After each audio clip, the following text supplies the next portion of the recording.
What is good, my YouTube family? Welcome back to the channel. It's raining outside and I'm in the car, and I want to share with you guys what I am doing for work now, how much I pay in bills, and just some of the different struggles and challenges that I'm going through right now.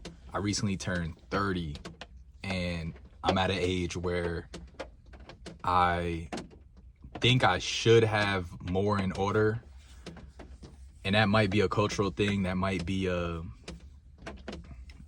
might just be social media, but I feel like 30, once I hit 30, something kind of clicked in my head, like this is the real deal. You know what I mean? Life is not a game. And I was one of those kids in high school where I used to get advice from my elders, and they'd say things like, don't grow up too fast, or, take your time, stay at home. And I was always rushing to grow up. I remember the first hair on the top of my lip I got, man. I was so excited. I'm like, yo, I really want a mustache. Like, I can't wait to get a mustache. Like, I'm gonna be a grown up. And my dad used to joke at me. He used to joke with me, saying it's peach fuzz, or like you got a little dirt on the top of your lip and stuff like that. But I was excited, man. I really just wanted to be an adult so fast. And now, fast forward to now, I'm 30 years old. 30 years old. Like that. Literally like that.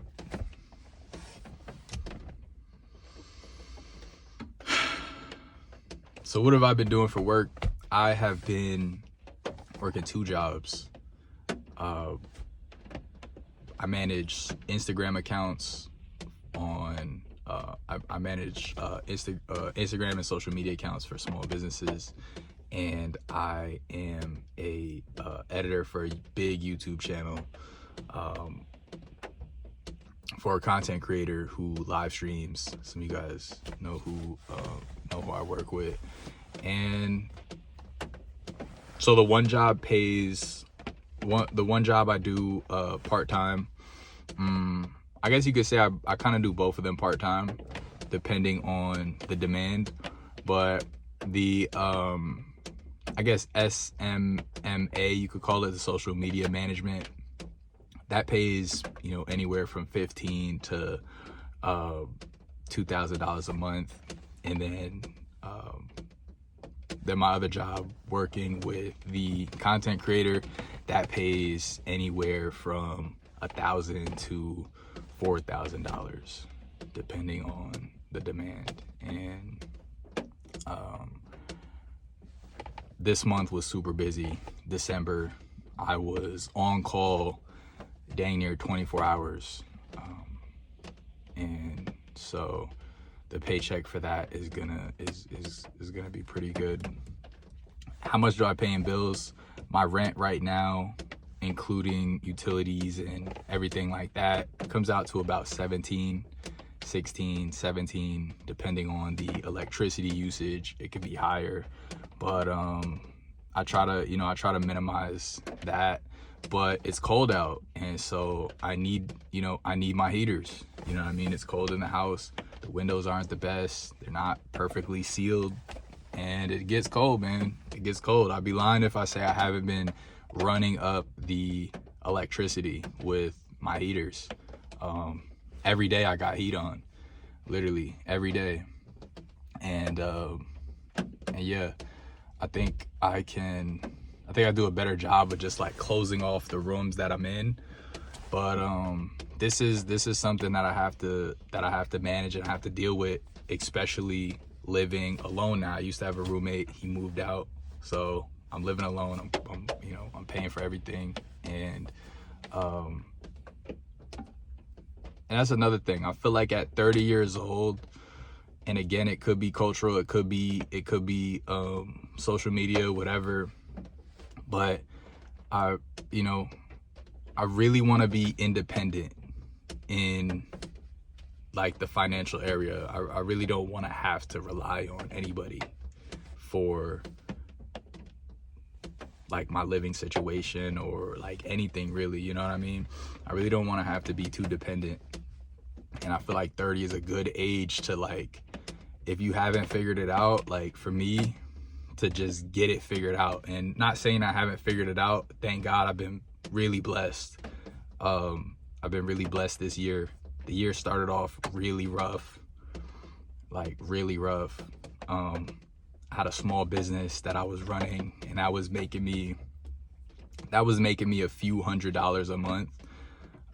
You know, barely enough to, you know, pay my bills with a roommate, to like now, fast forward to now when I'm set to make an excess of my bills and I'm paying for everything. So, you know, I really thank God for that. And it honestly, it took circumstances around me getting drastic and getting like to a point, dude, to where I had to step up, or else, you know, I would be homeless, or I would have to get a new apartment, you know, leave the place that I'm at, which these are still options, God willing, you know, not the homeless part, but I you know, I potentially can still move. I potentially may move. I may get a new roommate just, you know, just because. But I really don't want to do any of these things because I have to. And that might be a little bit of a pride thing. It could be a little bit of an ego thing. I just really want to like be able to do it by myself. You know what I mean? Really want to just be able to do it for myself. And not only do I want to be able to pay, you know, all of my bills and some, like I want to be able to take care of other people. You know what I'm saying? Like I want to be able to give my mom a few $100s, maybe a few $1,000s even. You know what I mean? I want to be able to help any of my family out when they get in a jam and they need $1,000 or something. You know what I mean? I want to be able to hear, you know what I mean, take that, don't even worry about it, like level yourself up. You know what I'm saying? I want to be able to buy my girlfriend nice things and one day, you know, get a place for the two of us and things like that. And so these are the goals that I'm setting for myself. I'm past setting the bar super low. I'm over that. And I'm at a point in my life where I'm not satisfied anymore with that bare minimum. And I really want to, I'm tired of just surviving, and I'm ready to start thriving, if that makes sense. You know what I mean? I feel like, you know, I didn't grow up in a 2-parent household. So, and on top of that, that's not the only thing, you know, on top of that, my parents were never really wealthy. I feel like at certain points in their lives, they were thriving, and they did, you know, thrive. And a lot of the time they were, you know, surviving. A lot of the time they were surviving, you know, paycheck to paycheck. You know what I mean? I remember living with my dad and having to sleep in the coldest living room. I didn't even have a bedroom. Had to sleep in the coldest living room, man. Coldest living room. And it was so cold, I went upstairs and I was sleeping in a closet. It was like a vertical, it was like kind of like a walk-in closet, but it was just super narrow. And it was just enough for me to lay my body in, and my feet would be outside of it. And it had like one of those origami doors that, like, when you slide it, it like folds into each other. Because it was warmer upstairs, you know, heat rises. So, and then we had to like boil water for like, you know, to shower and things like that. And just at a, you know, living with my mom, single mom, you know, just at a lot of different points in my life, we you know, my parents did not have it. They just didn't have it. And I think growing up in that type of environment, it kind of like, I kind of got used to surviving, and surviving became the norm for me, and surviving became like the standard. You know what I mean? As long as we're surviving, we're good, right? My mom used to tell me, hey, we always had the bills paid, huh? Like, even to this day, she'll say things like that, you know? And I love my mom. I love my mom to death.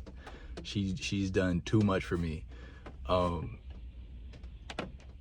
and she'll say things like, you know, hey, we sure always had the bills paid, didn't we? I always managed to you know what I mean, put food on the table, right? And it's true, she did do that, and that, you know, that is something to be proud of for sure. You know what I mean? And you know, the financial department, what, you know, it wasn't exactly either of my parents' strong suits, nor the people around me, you know, the influences that I guess I kind of grew up around, you know. And so that's something I'm learning now as a 30-year-old man living in New York alone. All my family kind of moved out. I used to have family in New York, but they have all, actually I have a brother upstate, but you know, my mom moved, my sister moved, my dad's in another state, you know. So it's like I'm having to really lock in, y'all. I'm having to really lock in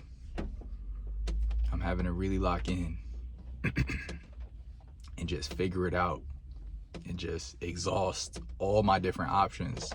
I have a lot of options. I'm realizing there's a lot of money in the world.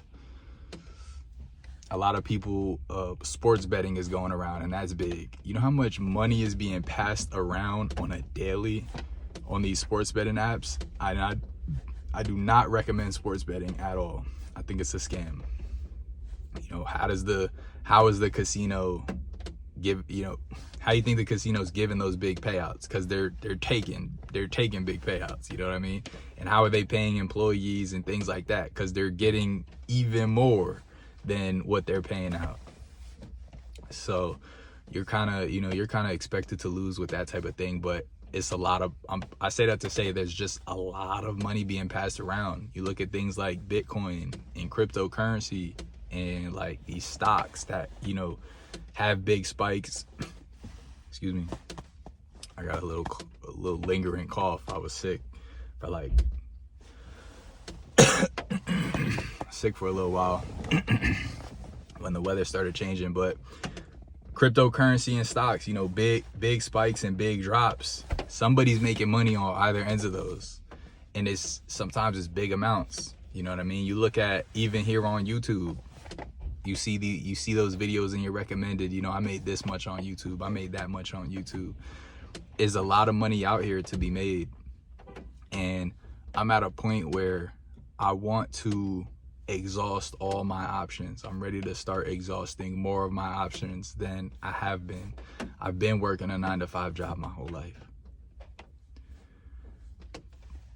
You know what I'm saying? Like, I've done that. I've done the warehouse job, you know what I mean, with good benefits, and oh, you know, if you stay here for 20 years, you could be making this much. You know, but you know, but you got to deal with, you know, bottom of the barrel, low energy coworkers and management. You know what I'm saying? And you gotta be exploited and all. And it's like, no, man, I refuse to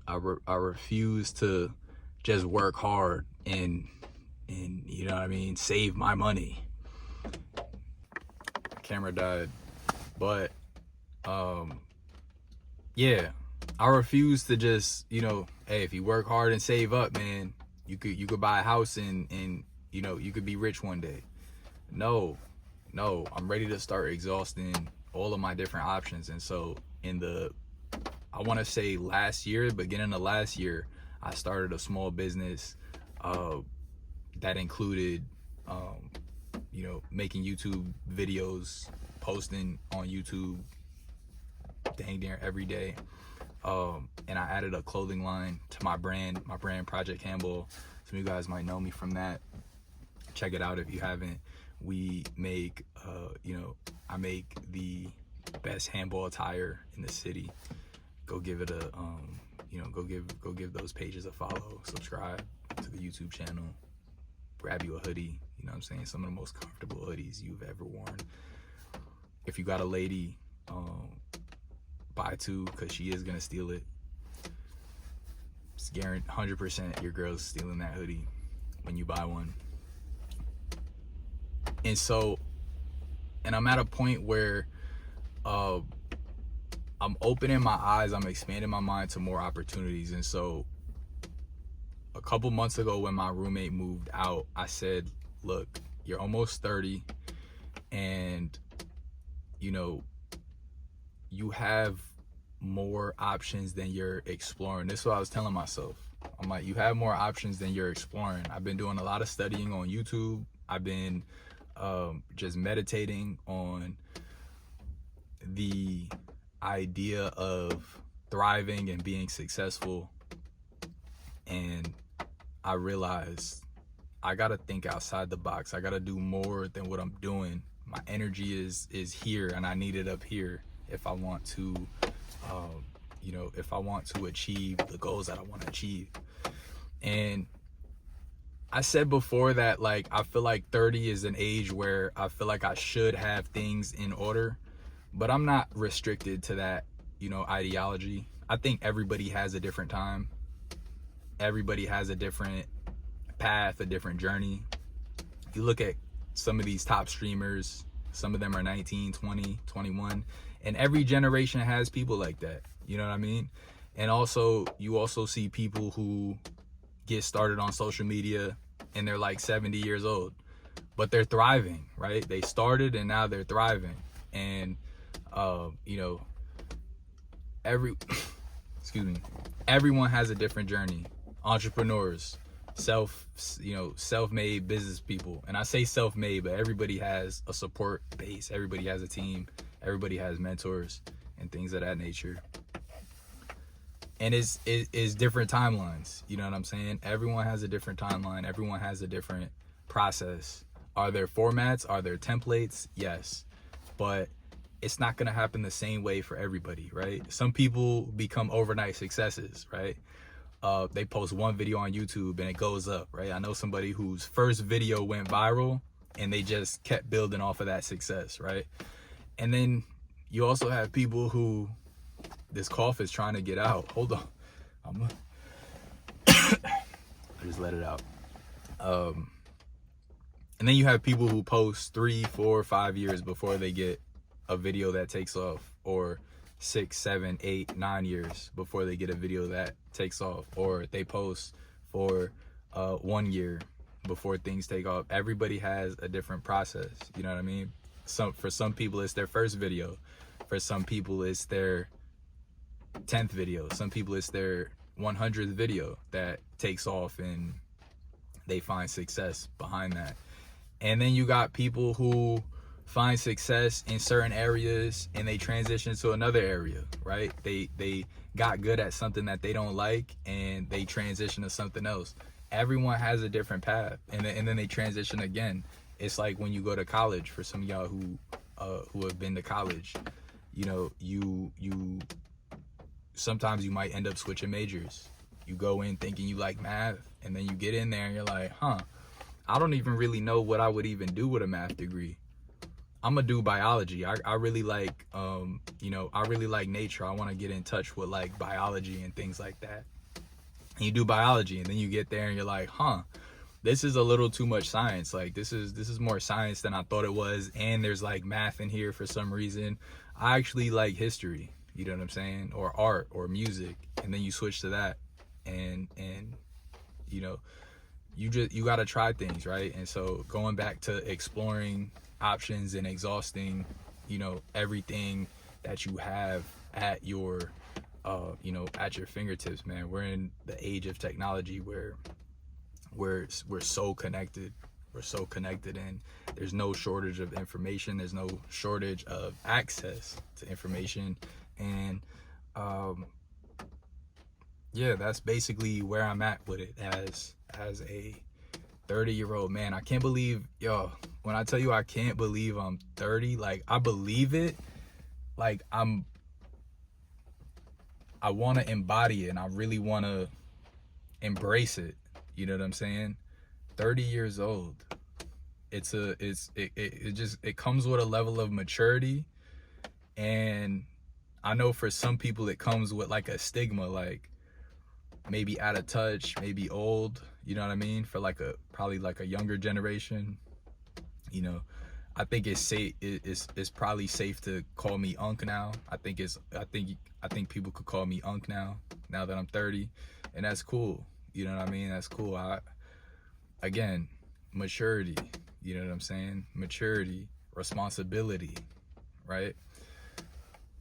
When I was younger, I used to fear responsibility.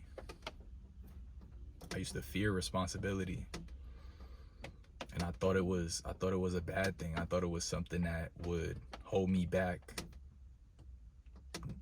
Sitting in this car as a 30-year-old man, I realized that responsibility is what has been leveling me up my whole life. The more and different responsibilities I took on made me grow as a person, made me stronger, made me smarter, made me more loving, it made me more caring. It made me more human to have responsibility. You know what I mean? And, you know, I thank God for all the different twists and turns he put in my journey, all the ups and downs, all the bumps and hills.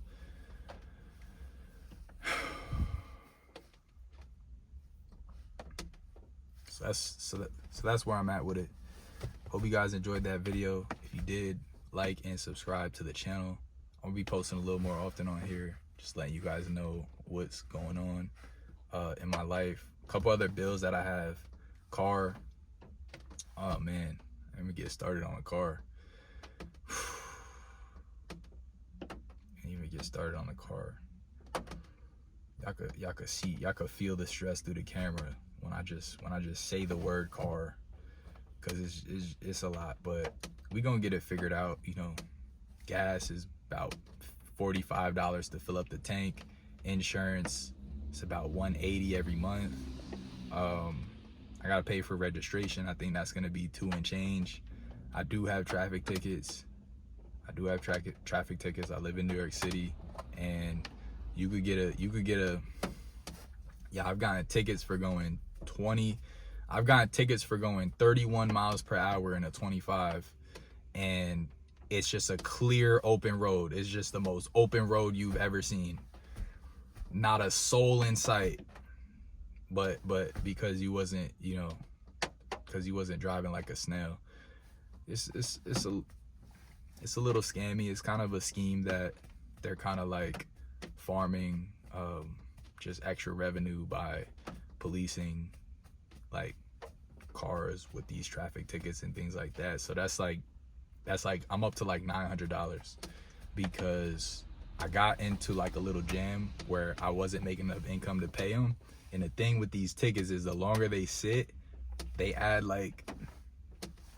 interest on it. I'm gonna be holding back coughs for the rest of this video, by the way. or just coughing, period. But they add like little increments of like 25, you know, $30 the longer they sit. So that's gotten up to like $900. Again, registration and things like that. But that's about it, man. God willing, mind you, I just started these new jobs in October, so it's still new. I'm still kind of like working up, you know, getting my finances in order and things like that. And it's looking up, man. It's honestly looking up. I'm gonna keep y'all posted on everything that happens with that. Appreciate you guys for watching. If you made it this far, again, like and subscribe to the channel, and I'll see you on the next video. Peace.